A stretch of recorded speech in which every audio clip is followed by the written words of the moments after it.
All right, guys. So this is the last part of our exam, part number 5, and this you can find in the folder project number 9, I believe. And this is actually called the decision tree analysis. All right, and this is reminds me a little bit of statistics because makes you look a little like this thing here. I don't know if you guys have taken statistics, but if you guys remember, this is called like the Bayes theorem formula, the tree diagram, and it will help you if you did great in that class, statistics. Then you'll definitely have fun doing the decision tree analysis. It makes everything so much simpler. So we're gonna go ahead and look at the problem that we saw in class, and this is the one that we use for the yogurt tort law case.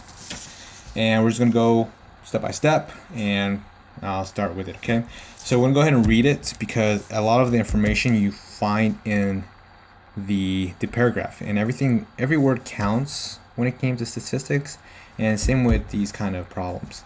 So Selma Rugby has recently suffered. Usually you don't care about the problems because he usually gives you a chart. But on these, I'm not sure. I've never taken this class before, but he might just give you words, and you have to interpret and put these things into a diagram. Okay, so let's start. Selma Rugby has recently suffered injuries in a one-car accident in a Yogo vehicle she recently purchased. She has heard that this type of vehicle has had problems with its ignition switch, resulting in accidents of the type she has suffered. She has consulted with her attorney on the matter and has to decide whether to settle the case of court or go to trial. So this is she needs to decide something. She needs to decide whether she wants to settle or or go to court. All right, that's a clue. Her attorney has obtained an offer from the manufacturer of $500,000. That's a nice little number to settle. Okay, and settle out of court. Her attorney has advised her that if she takes the case of court, there is a 50% chance of winning. If she wins the case, she can expect a settlement of $800,000. If she lost the case, she will get nothing. Should Selma settle? So this is the question: should Selma settle out of court or take the case of trial? What is the expected return for her best choice? All right, so we see a few things here. We see decision, and she needs to decide whether she wants to go to court or she wants to settle. All right, so I'm just going to go ahead and draw this here. So I start out by putting a box, and she has a decision to either settle or go to court. And they tell us if she settles, she will get $500,000 to settle. So that's one scenario. She'll get $500,000 if she settles. If she decides to go to court, there is a 50% chance of winning. If she wins the case, she expects to settle over $800,000. So she goes to court. She has a 50% chance of winning, and her reward would be $800,000. But if she lost the case, she will get nothing.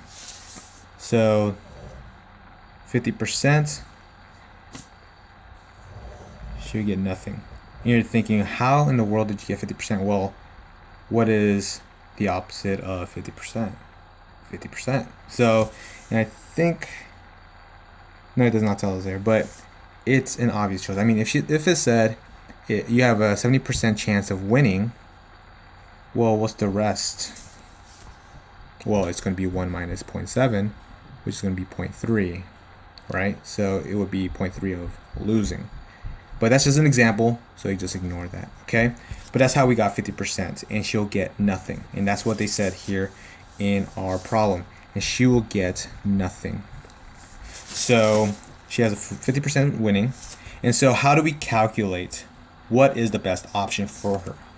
So all we do really is we multiply this with the probability and you add this times that.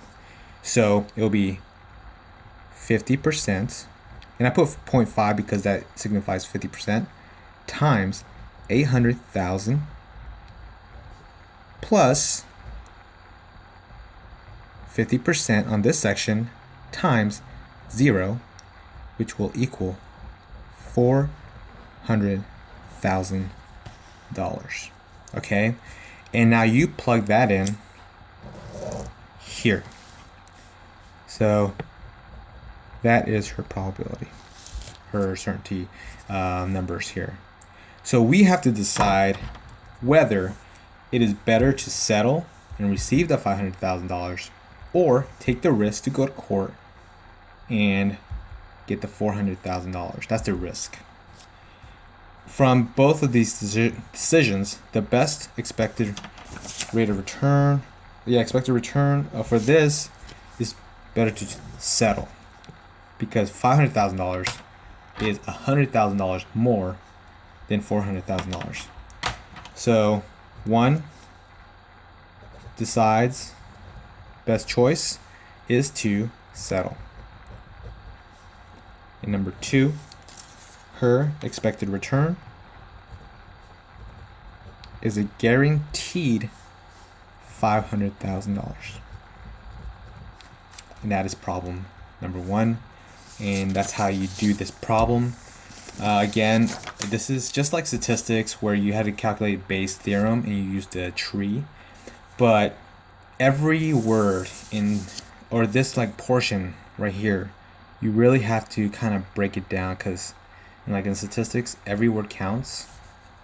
And when it comes to these type of problems, when you do this type of tree of analysis, every word does count. So we'll do a complicated problem on our next one, and hopefully it really helps out. All right, guys.